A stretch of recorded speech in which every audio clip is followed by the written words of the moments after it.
Hi, welcome to Healing Humanity. And my name is Dina. Um, so I was telling you about my journey or how it began. And I want to tell you, the next part. So the next part is like starting over. And what did that really look like? Well, I was so excited. I was going to go to Texas and start over. I had been given an opportunity to rent a room and be able to rebuild my life there. But what I didn't anticipate was the person that had allowed me to rent the room. We had built a relationship, we had built a friendship over a period of many, many years. And he had lied tremendously. And, um, you know, I went there knowing that his word was not, it's sad because I knew going into it that his word was not to really be trusted. But I went anyway because I needed that opportunity. I needed the opportunity to have that space to be able to rebuild, to be able to buy another home, to be able to save money, get to that next level in my career. Because, like I had said, where I was at the top of my career. I was managing multi-million dollar homes, lakefront communities, and it was wonderful. I loved it. But there weren't any regional jobs. There wasn't any really place to go with that unless I started my own company. And with the kids in New Hampshire, I wasn't prepared to do that. I was doing something part-time, but not full-time. So going to Texas was going to be an opportunity for me to truly start over, whether it involved him or not. And so when I got there, I didn't anticipate quite how much he had lied. It was bad. Um, there were so many losses and so many failures, and that that person made my path worse unnecessarily, at least in my mind. And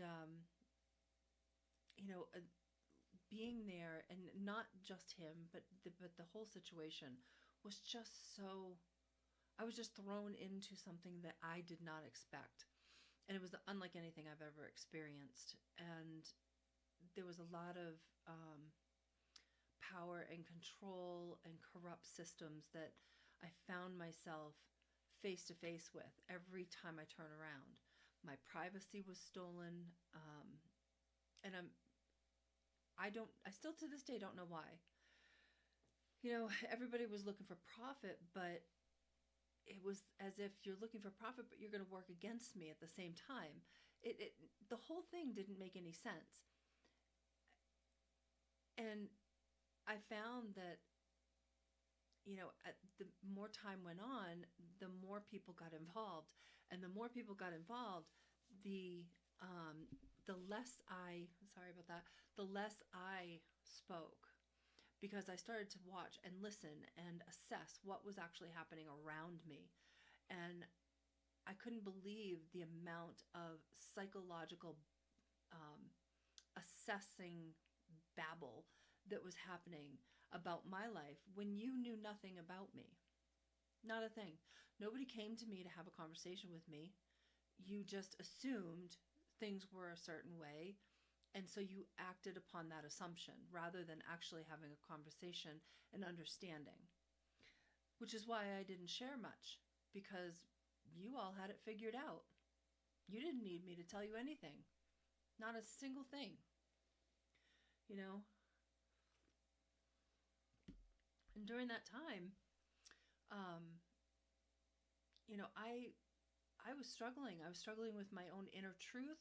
I was struggling with the external authorities, and the only way that I was able to make it through all of that, and I can't even describe to you how bad it was. It was horrendous. But the only way that I was able to make it through that is because of God. God actually guided me. He showed me things. He warned me about things. He alerted me about certain people, and he advised me straight along the way, through different means, different signs, different synchronicities that I paid attention to. And my path should have been a new home, um, potential investments, full-time job. I had anticipated being a regional manager and traveling with my job, with my career, in my career, and probably a part-time business at the same time.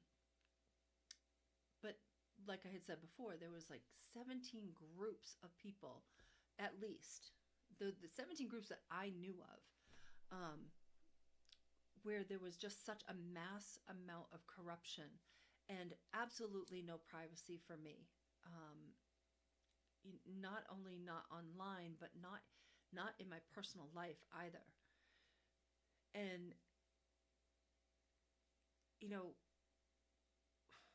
during that, not knowing whether that was man or whether that was God, I had to actually just completely release my ego, and become as humble as I possibly could, and just wait through all the corruption, wait through all the judgment, wait through all the lack of privacy, wait until the manipulation and the psychological babble stopped from people. And like I said, people who never bothered to actually have a conversation with me. Or if they did, they came with intent, their own intentions. They would build conversations where they could tell me what they wanted me to know, but not actually ask me any questions. And you expected to see results from that. I just find it very bizarre. But all during this whole process, I was also learning to see with the eye of my heart. I was learning to understand how God was leading me, and how he was showing me things, and what signs I needed to be looking for in order to know that I was on the right path. And, to be able to trust my heart and not just my mind.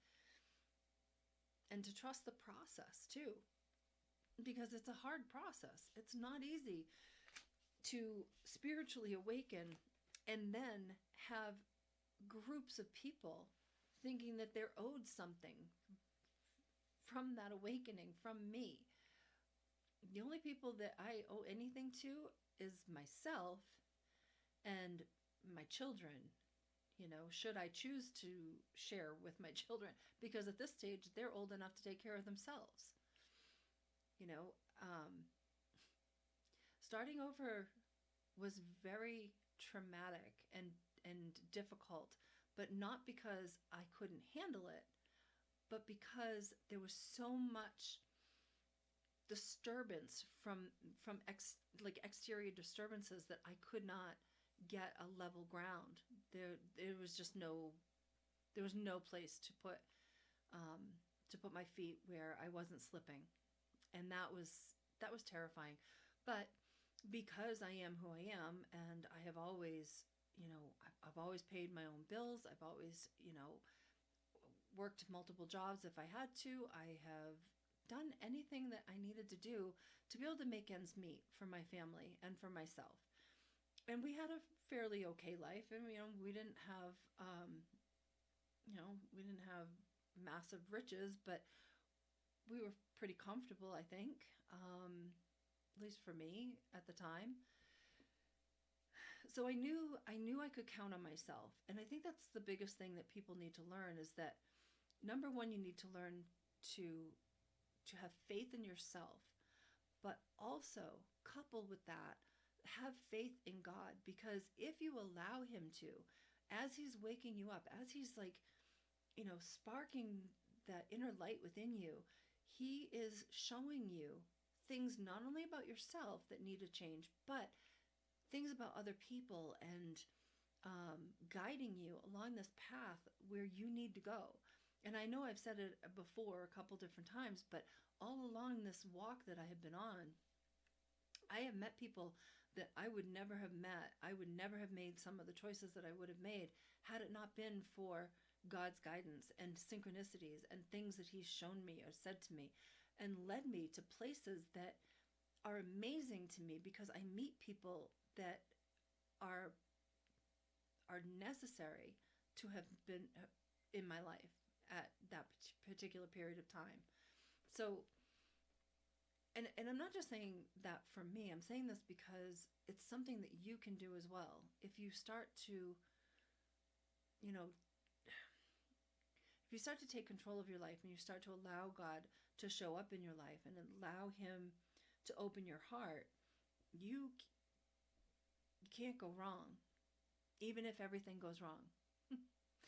And people are like, you never stopped. You took one hit after another from the people that were swinging the bat, if you will. And I said, yeah, you're right. And there's nothing that I can't do that basically, no matter how many hits you get, if you choose to continue, if you choose to not stop and have faith, God will continue to walk with you. And that's what gets me through every single time. There's nothing that man can do that I know I can't get through with God. All the arrogance and the bullying and the excessive pride that I have seen going on between man and when I say that, again, I mean man and woman, not just man, biological man. This is from both sides, which I find even more disturbing, but I won't get into that. Through all of the pride and all of the arrogance that I had to at times ignore, I just had to look to God, and I had to look to his word to guide me, because he's the one that kept me humble. He's the one that, his word is what kept me humble. His word is what guided me. His word is what kept me in a state of appreciation and love and gratitude. All through the Bible, it talks about love one another. It talks about humility. It talks about praying for your enemies, which, when I read that passage, I was at a period where I was angry. I was furious. And I read that passage and I was like, okay. And so I started praying for my enemies, and my life just continued to get better. And, hopefully theirs doesn't completely fall apart, but that's not for me to say. It's not for me to have anything to do with, because it's God controls all of that. He controls any kind of retribution or like any kind of problems. He takes care of it. So I would just say that, if you are going through a hard time, if your life is changing and you don't really understand what's going on, learn to go within. Learn to listen to your heart and watch the signs, watch for synchronicities, watch for things to be grateful for, and heed those signs, the warnings, the advice, because it could come from anywhere. It could come from, and I'm not saying that there's signs every single day of every single moment. That's not what I'm saying. But there are things in this universe that are unexplainable, and God is at the height of all of that. And in that unexplainable period of a moment of your day or a moment of your week, you might see something that you think to yourself, oh, that's interesting. And then a day later or 2 days later, it might make more sense. So just be aware. Be aware of your surroundings. Be aware of the people. Be aware of your conversations. Um, be present in that moment, because being present in every moment of every day when you're talking to people, because a lot of people, they will talk with you, but they're thinking 1,000 other things, or they're thinking how to respond to you rather than what you're actually saying. So what I would advise you is just stay present in the conversations that you have, because they could be meaningful. In a couple days, they could be meaningful to you. So, you know, there's some people in my life that never let me stop. And they, I'll tell you exactly what they told me. Keep going.